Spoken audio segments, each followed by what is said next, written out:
hectic work week settling into the weekend.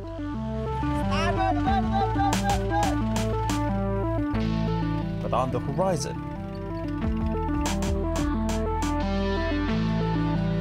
above a dense suburban Manila community,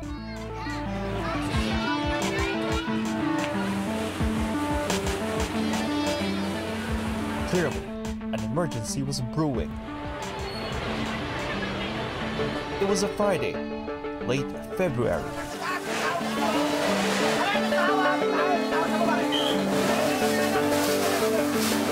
The days were getting hotter in the Philippines. Fires more frequent.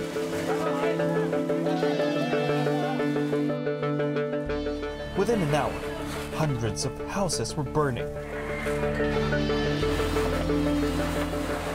And before the day ended, thousands were left homeless. With regards to fire alarms, well, it's always a concern in Metro Manila. We have a big concern over the informal sectors, where most of the big conflagrations are happening. The size of the fire that February evening required a fleet of trucks and an army of firefighters.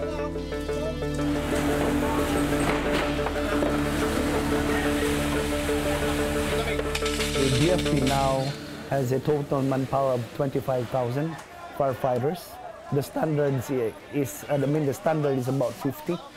So we're just half of that, but we're doing at least well with regards to complying. And that's why we have force multipliers. We have the fire brigades. Volunteer firefighters, that is. You can count on them to be there whenever and wherever fire hits in the country's urban areas. Hindi namin naiisip yung gano'n na kadelikado na pwedeng mangyari sa amin. Basta kami parang, for me, parang basta tulong tayo, responde, and that's it. Alex Pinpin and his co-volunteers at Golden Fire and Rescue were one of the first on the scene of fire that fateful February weekend. They were in the vicinity and were available.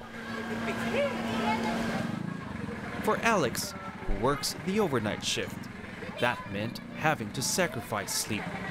How hard is it to juggle all these things that you have to do? For me, siguro number one, time management.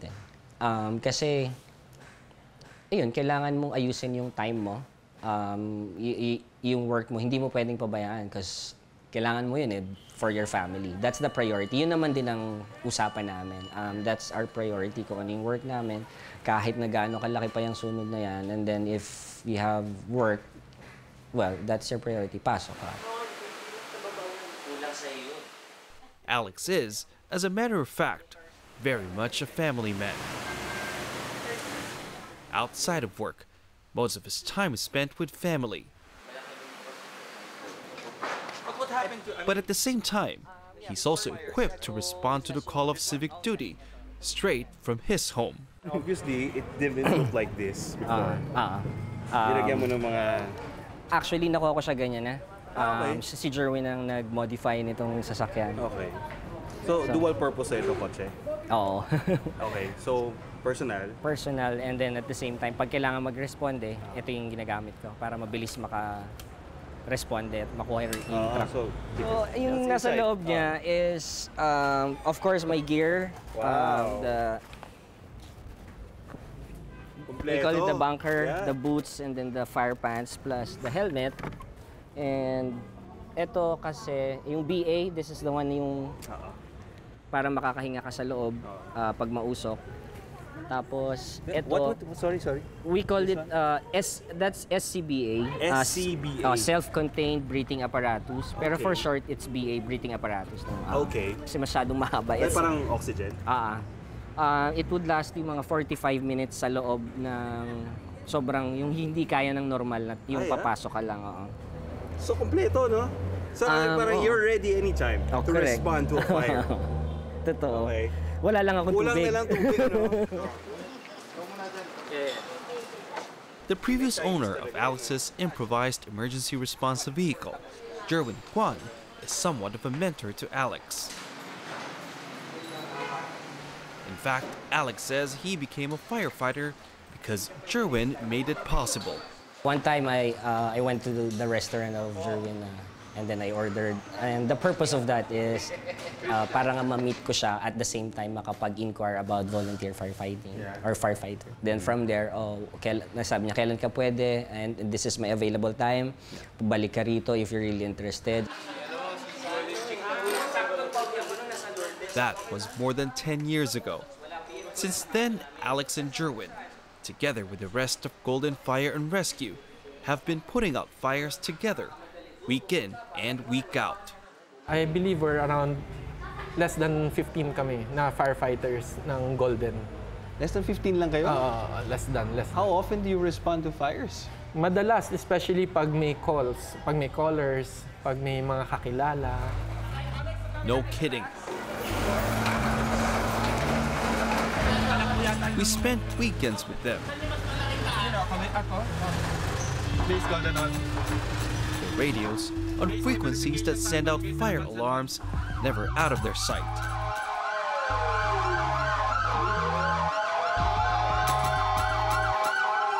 They take turns manning their station. But that's not to say they wouldn't rush to the scene of fire if they could, from wherever they were.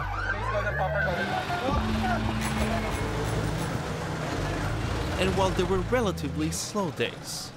So it turns out it was just a small fire, and when we got here, fire was out already. But you see just how many volunteer firefighters responded to this fire incident. There were days that seemed never-ending. One moment, they were distributing water.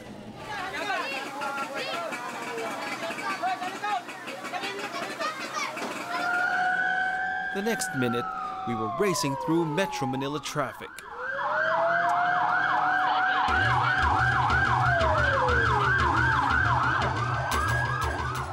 Trying to get from one side of town to another. Fire was apparently spreading fast. All available volunteer firefighters in Metro Manila were being called on to assist. So we were actually on our way with our firefighter friends to ration water. There's a water supply shortage here in Metro Manila right now, but they got a call for help. So here we are, they're responding to a fire. It was the month of March. Days were dry, temperatures rising. Statistically, the season with the highest number of fire incidents as well, especially in Metro Manila, a sprawling, densely populated urban center of almost 13 million residents.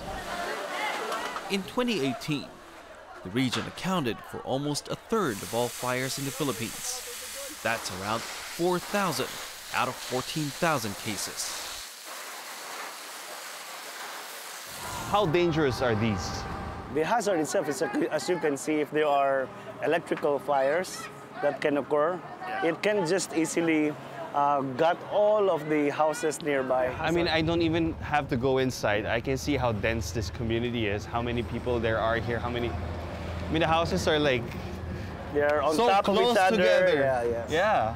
Actually, they're interconnected. Because they're interconnected, and you can imagine one household is trying to cook their meal during morning, afternoon, evening. So always the risk is high. Volunteer firefighters often have the advantage of being community-based.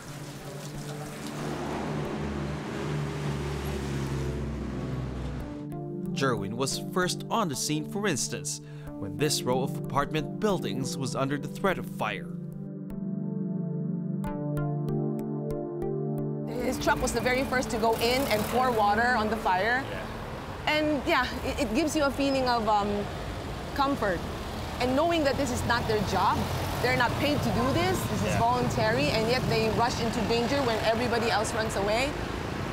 How fast were they? Because I mean, it's just right across. It's right across the street. They're very fast, but they respond to all fires. I mean, we hear them, right? When there's a fire, we hear them come out. Yeah. And that's why we support Jerwin's restaurant.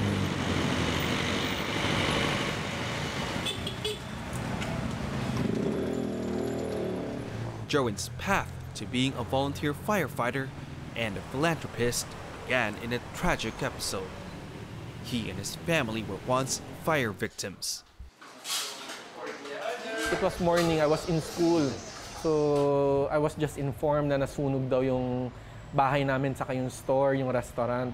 So when I came home, nakita ko from afar na sunog nga yung ibang part. So talagang yun parang syempre natakot, di ba? Tapos wala kaming kuryente.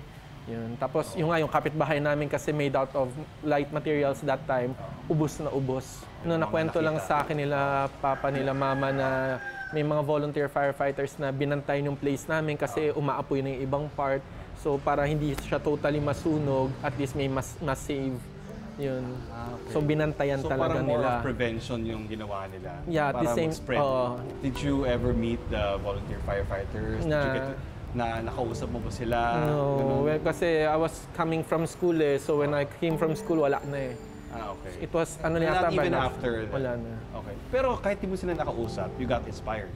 Yeah, because syempre, nalaman ko nga na ganun nangyari. Tapos there are people na who risk their life, tapos and yung resources nila to do that. Kaya yun, na-inspire ako gawin siya. While in college, Jerwin joined a volunteer firefighter brigade. In 2006, he purchased his first truck and dressed it up just like he did Alex's second-hand sedan. More than 10 years later, he's added another truck and a small fire station, largely funded by profits from his own food business, Golden Chicken House.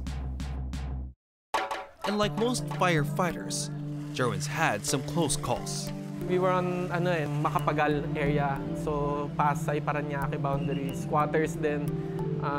Nandun kami sa roof nung mga burning houses sa katabi. Then tapos, naangat nung firefighter na kasama ko, yung Proby pa siya that time, naangat niya yung hose. I was at the edge na nung roof. I almost fell sa fire. Doon sa... Wow. It happened, and naalala ko pa yun. But life-threatening situations do not discourage Jerwin. It's a cause he has had no qualms taking on, alongside entire communities across the Philippines. In other countries, they have some volunteer firefighters, but only the role of the firefighter is giving free service, but the equipment, fire trucks, and tools were owned by the government. Unlike in Philippines, only private citizens own fire station, from equipment, from fire hose to public the firefighters without any salary. A community effort, according to the former head of the Association of Philippine Volunteers Fire Brigade, Vincent Chan. From those who donate their money to those who donate their time. Beverly Kiak, whose brigade occasionally teams up with Jerwin's and Alex's Golden Fire and Rescue, has been a volunteer firefighter since she was 17. What made you decide that you wanted to be a volunteer firefighter? It started way back in high school. My brother had their own group, which is it's a medic communication group. Consists of mainly their friends, group of friends, and every day after school they would stay at home. And then you would see them, what, like talking about what they've been doing? Because every time they would stay at home and they would tell a lot of stories. And it made you feel excited? Yes. Maybe because I really love helping other people. When I was young, I would always think of putting up my own organization or even an orphanage.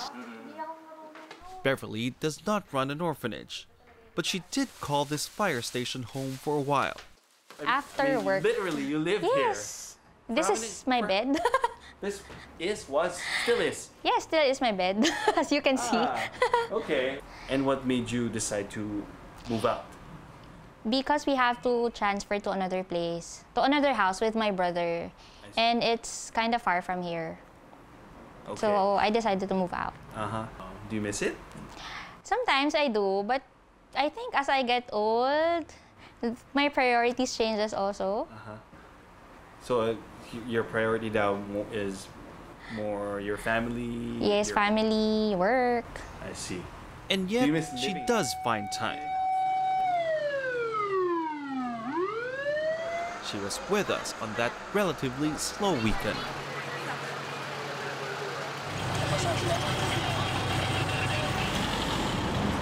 Just as Jerwin and Alex were running out of water.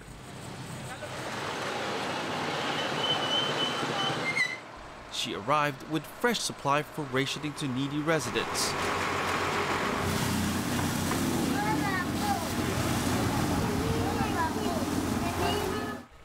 And when a slum neighborhood caught fire that same night, she didn't hesitate to run to the scene.